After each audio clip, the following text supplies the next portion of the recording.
Prime Minister Narendra Modi has addressed the Indian diaspora in Moscow, highlighting the strong ties between India and Russia. He praised the warmth and mutual trust shared between the two nations. The Prime Minister has further congratulated the Russian President Vladimir Putin for taking the bilateral relations to greater heights. He also thanked the Russian leader's assistance in helping evacuate the Indian students stuck in the war zone.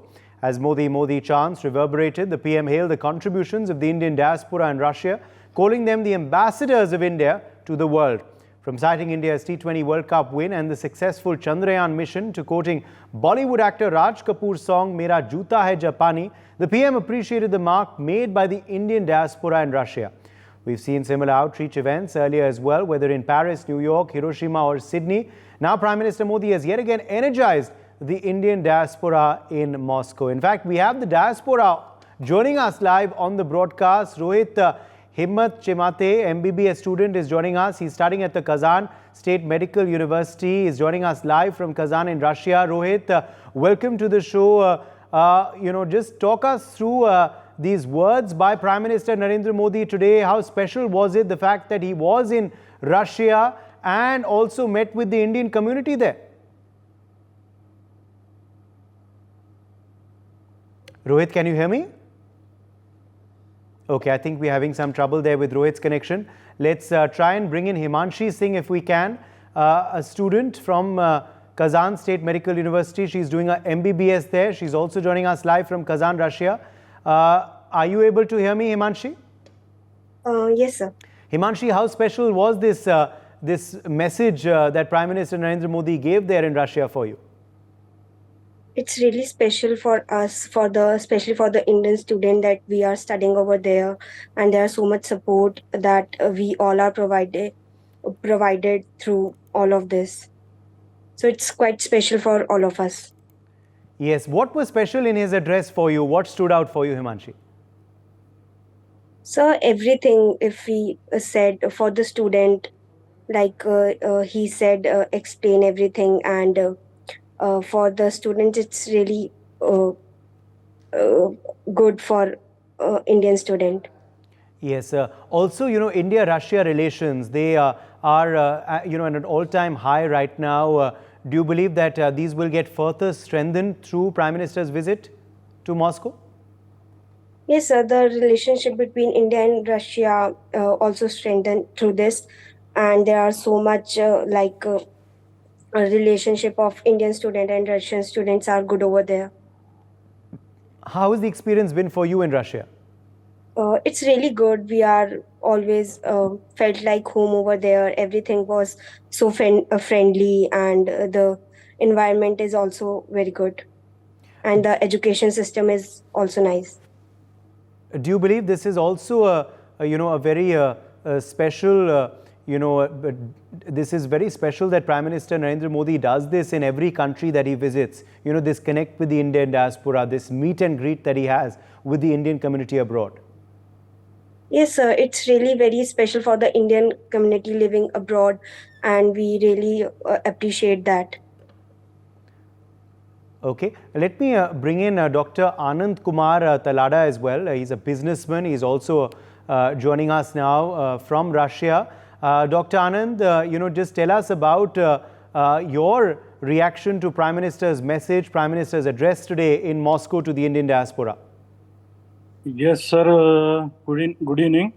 Yesterday he came to Russia, but our Vladimir Putin, he happily received to Russia, and many businessmen also very happy, because in the wartime is in India and between Russia, very high level increase the business, and we have some some have a educational and some IT technology also. They also signed some papers and they improved.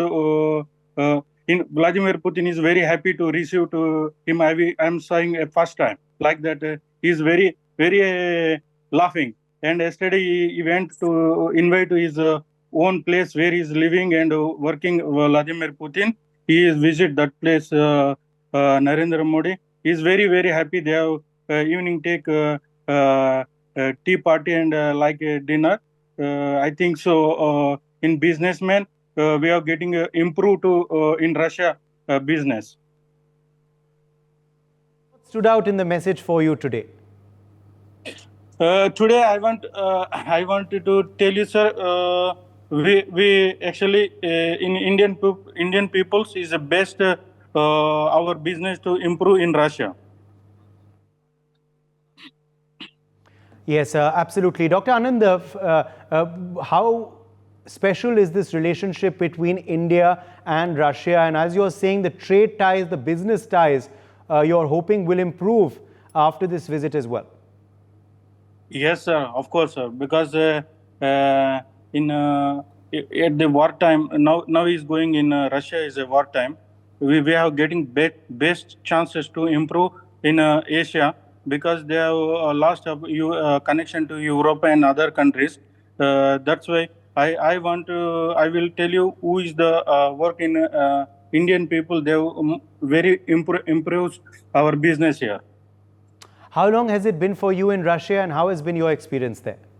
I'm more than 23 years, sir. I'm living here. Wow, you're there for more than 23 years. How has the experience been doing business there? First, at the starting time, I'm getting in a language problem and our company process everything. We get some spaces very big problem. Now it will be adaptation all the problems according to Russian laws. Right. So everything is, of course, very streamlined now for you, as you're saying. Also, Dr. Anand, do you believe this is a very special gesture that Prime Minister Narendra Modi makes? Whenever he goes abroad, he always makes it a point to meet and greet the Indian diaspora world over. Yes. One more thing I want to appreciate to him is getting third time election in India continue. No, it is the big hat-trick. I want to tell to him. And is improving in Indian whatever agriculture, whatever been lower people also become they coming to medium life and everything is better now. Economically, if you're going to see in world, in India it's the second place. I will be very appreciative to him. Right. Let me also bring in Purnima Anand now, head of the BRICS International Forum, Russia and India, into the discussion. Purnima, how was the message, according to you, the messaging of what Prime Minister Narendra Modi said today? What stood out for you in his address? First of all, from your news channel, NewsX, we are very happy to announce that this is a historic visit, and this visit will create new dimensions for India-Russia friendship. It is a completely bilateral meeting, but whole world is observing this meeting because today NATO meeting is also happening and NATO is celebrating 75 years of its inception. But this India-Russia friendship is also very traditional, very long, and we are friends forever. So Narendra Modi ji proved that India is always a stand with Russia, and in all time we are friends forever. So this meeting is very important on energy sector, on defense sector, and scientific and business cooperation. The most important thing in this meeting that how we can continue our trade in sanction time and how we can make the payment regimes. So this is important, and our other Ministry of External Affairs officers and other departments will resolve this problem. As our previous speaker, Mr. Anand, told that it is good news for the entrepreneurs and business community, as well as our previous speaker, student from Kazan. She said that they are feeling good that their prime minister visiting in Russia. So they are feeling proud, and they are feeling that it will be a more beneficial for the Indian students, because Indian students are feeling sometimes unprotected due to Ukraine war. So this visit will prove that our Prime Minister and Russian government are giving full support to our students, our entrepreneurs, and our future projects. So this visit also give new roadmap for the BRICS summit, because as our previous student said from Kazan, I would like to add that I'm working on BRICS. So this year, BRICS summit will happen in Kazan. and President Putin invited Narendra Modi ji for this BRICS summit, and I hope very soon Prime Minister will visit second time in Kazan.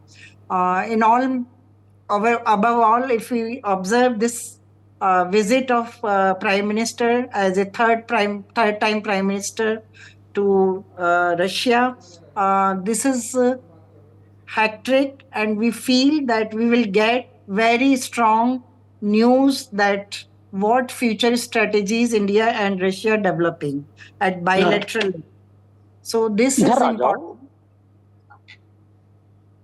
Yes. Also, Pima Anand, what about the address for the diaspora? That, of course, is, your perspective on the meeting, the bilateral that has been held between Modi and Putin. But there was also, time taken out to address the diaspora by PM Modi in the morning today. What stood out in that address for you?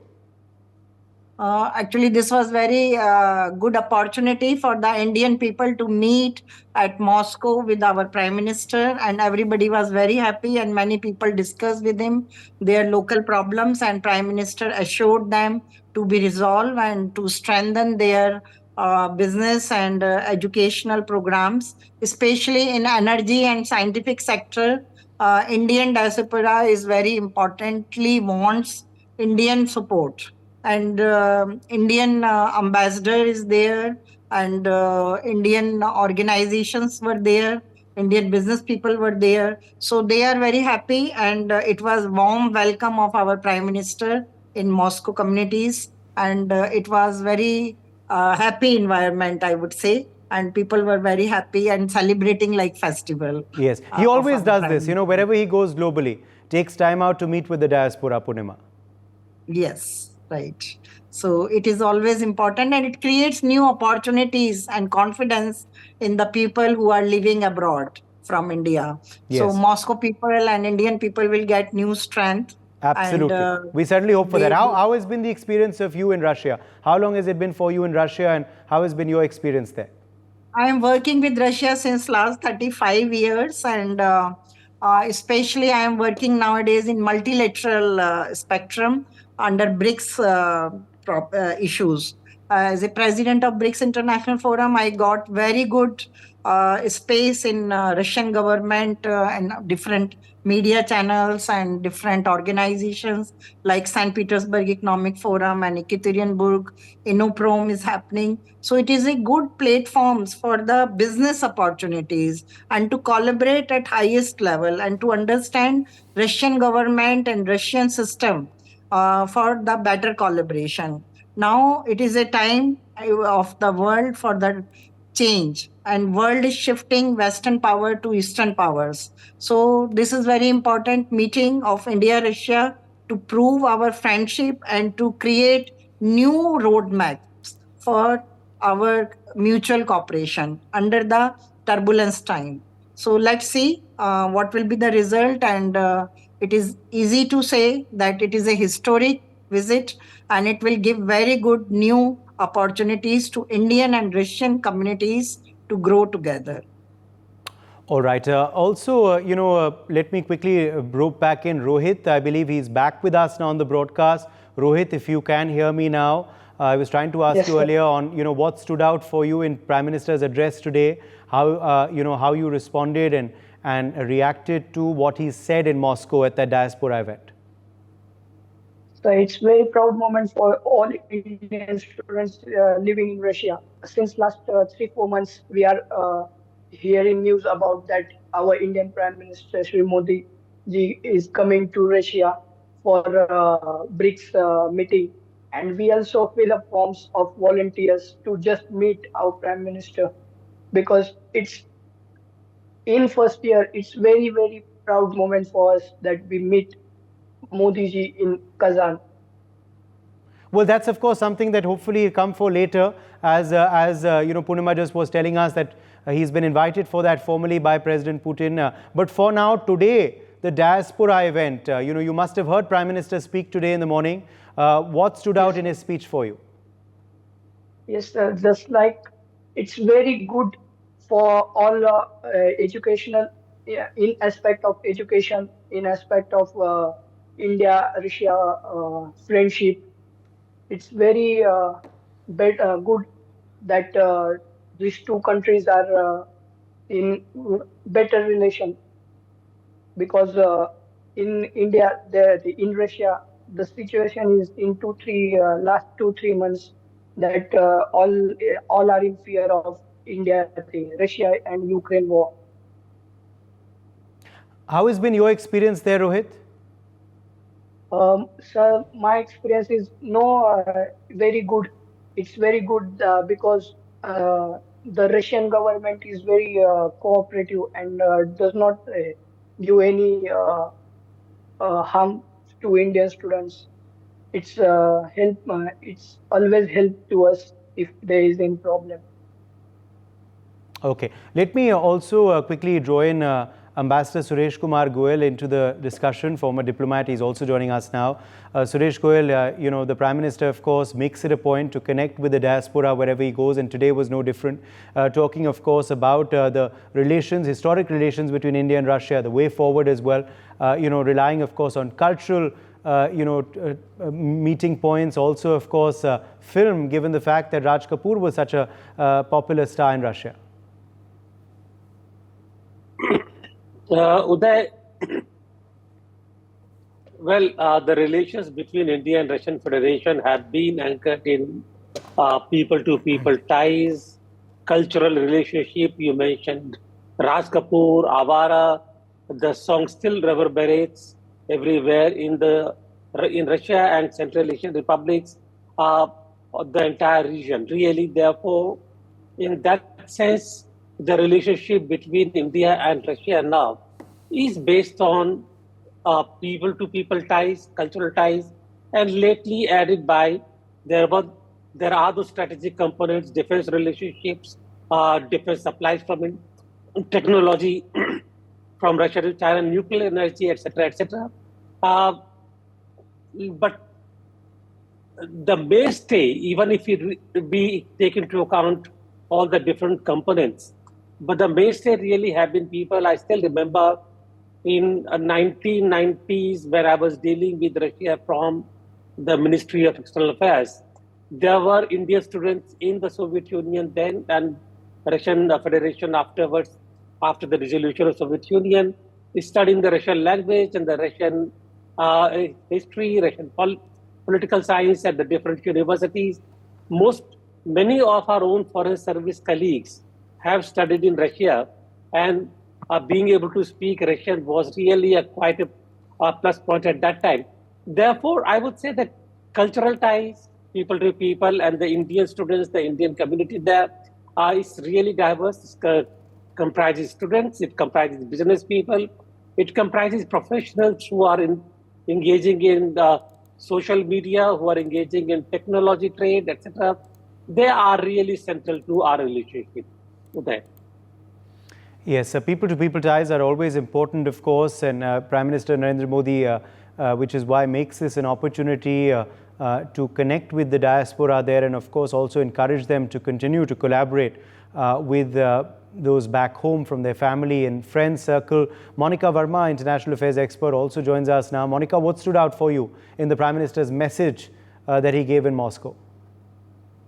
I think the very fact that he chose Russia to be his first point of visit in his third term as the first bilateral visit, I think it makes a great point in terms of how important India considers Russia when it comes to its foreign policy. Like, in these days, we often hear from different experts who tell us that, Russia is just coming close so much to China, and it is sort of a, Soviet alliance coming back again, reminder of a Cold War era. But I do not agree with all that at all. In fact, today the kind of enthusiasm and the kind of, opinions that I've heard on this channel from people you've invited from Russia, whether they were students or they were people who are leading different forums or people who are businessmen, I think there is a great potential, and there is just no reason why we should be discarding Russia as a partner. So I think we as analysts, we focus on defense ties, we focus on the military logistics agreements which India and Russia are about to sign. We also focus on the trade ties. For example,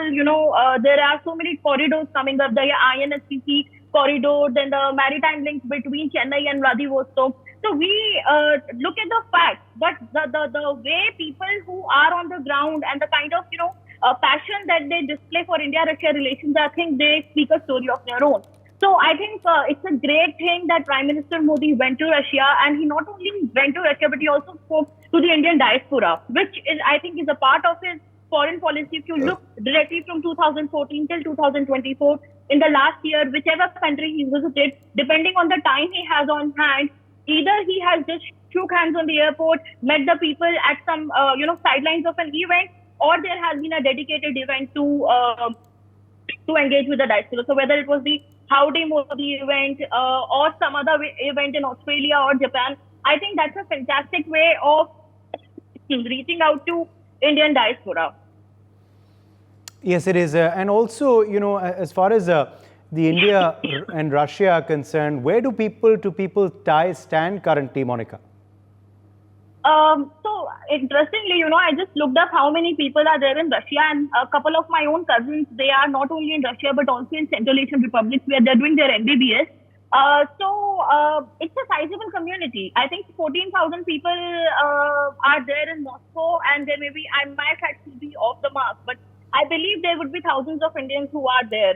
And on social media also, interestingly, people-to-people contact has got a different dimension altogether, thanks to the way, you can speak to people of other nationality on different platforms, whether it is Instagram, YouTube or X. So wonderfully, when I go through different YouTube videos, especially of Indian television shows, then I see that they are translated into languages which either belong to the Central Asian republics or they belong to Russia. So all these Diya and Bati Hum, they have all their series of episodes uploaded on YouTube. And when the Indians are appreciating how nice Mirzapur season 3 is, or how nice Panchayat season 3 is, then I'm sure there's going to be a dubbed version for it on the Russian internet as well.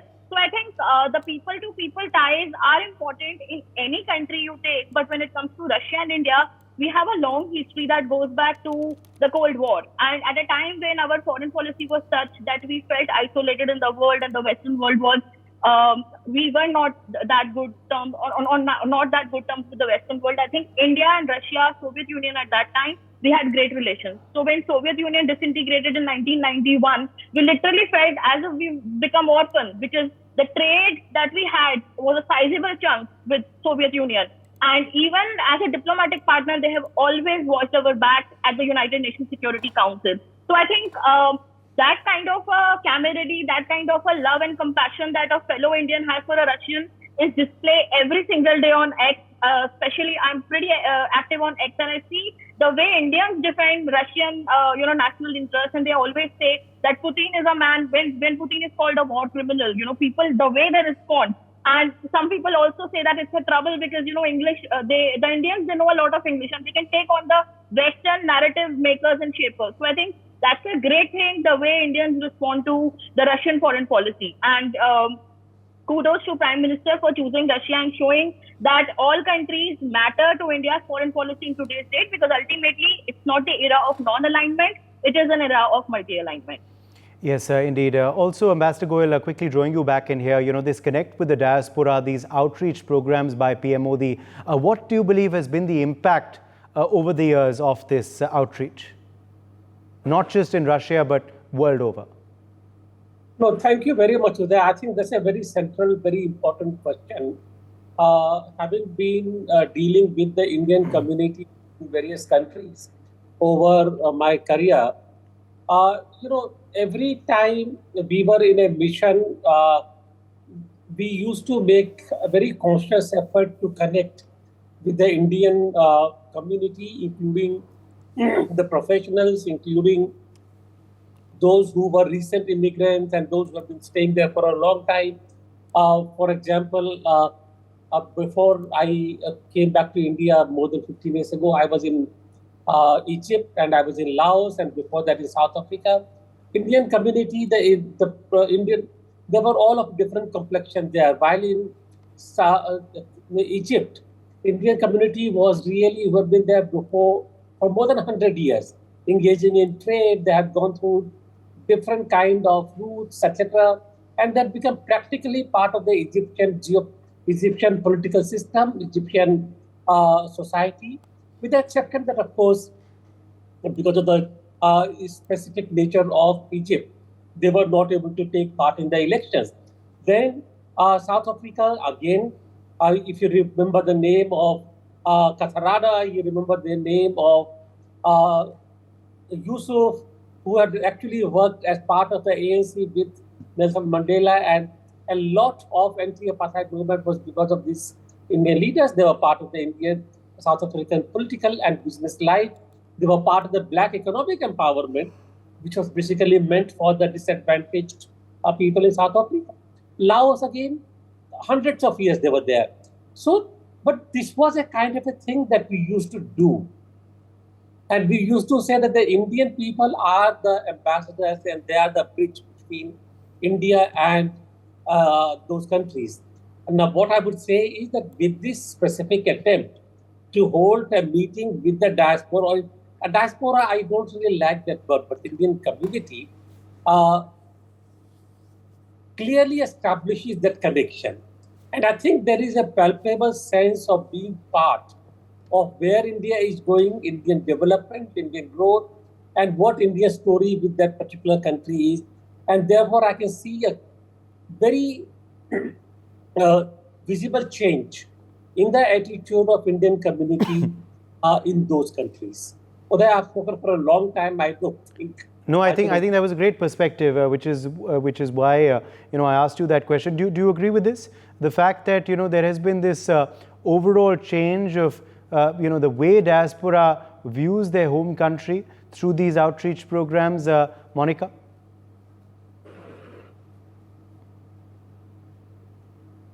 I remember reading some old speeches of Prime Minister Nehru, and those speeches had a very pontificating tone in the sense that, he was telling the Indian diaspora that you are a part of India, you'll always remain a part of India, but at the same time, you have to make a great contribution to the country where you live in. So don't be a problem creator. That was the kind of tone, that was there. And I think Prime Minister Nehru, he did an excellent job of not giving up on the diaspora after independence of India, looking at the role that some members of diaspora had played in India's freedom struggle, like Shyamji Krishna Verma and other people as well. So I think that sort of a connect which was there before independence was maintained by the new government in New Delhi. But then, with time, when I was growing up, I remember being taught and being asked to write essays on brain drain, that how great intelligent Indians are going abroad and they are not doing a service to their country, but they are doing a disservice to their country by shifting abroad. On the other hand, if you compare diaspora now, it's treated like a bridge. And I think that's an excellent thing. Why someone leaving their home country and going to some other country be seen as a net loss? It can also be a net gain. Because, we live in times where we constantly need bridges to be built. We live in times where we constantly need to leverage the presence of our diaspora community across the world. And I think the best example is looking at what's happening with the Khalistan movement. I think a section went there and they became radicalized and they are being appeased by the government. But then at the same time, there is also a counter section which still believes in India, which still believes in the rising India story. And they're always writing on social platforms or going to different channels and talking about how important India's national interest is and why the Canadian government or maybe the Australian government should take care of Indian concerns. So I think that way of looking at diaspora is a much progressive, is a much better way rather than looking at as a sense of doing a disservice to India. Yes, indeed. Okay, let's leave it at that. Appreciate you all joining us on NewsX.